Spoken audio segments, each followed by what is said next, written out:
This is problem 7-97 from section 7.1.6. We're going to find the inverse functions for the functions given below. Alright, so we're going to switch the x and y to find these inverse equations. So we know this is really a y right here. So I'm going to switch it, say x equals the cubed root of 4 times y minus 1. So remember, we switch the x and y when we're finding inverses because I literally would switch the x and y in the table. So first thing I would do is I'd have to cube this to cancel out my cubed root. So when I have x to the third power equals 4y minus 1. Next I would add 1.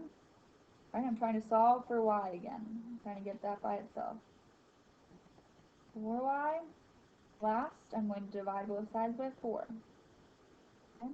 So, and let's practice using function notation for this. So I have x to the third plus 1 divided by 4 equals f inverse of x.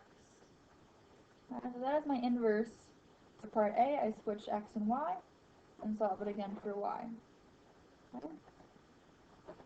It doesn't specify for inverse notation, but it's a good habit to get into.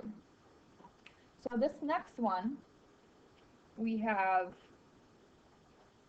let's replace this with a y. So I'm going to switch my x and y. Okay? So x equals log base 7 of y. And I want to get y by itself. So let's think about, this is a logarithm, so I might want to think about how would I rewrite this. Okay? So I'm going to do the around the world. Let me actually switch this around one more time. I'm just going to write the log of 7, or log base 7 of y equals x first. I just flip-flop the order. It's a little easier to see it that way, I think. So 7 to the what power gives me y. And I'm rewriting it in exponential form. 7 to the x power equals y. Well, I wanted to solve for y. So this really is my inverse equation. Okay, right here. If we're using function notation, 7 to the x equals f inverse of x. That would be our function notation. Okay, so logarithm, I'm doing the inverse of that. I know the inverse of logarithms is going to be exponential. They're inverses of each other.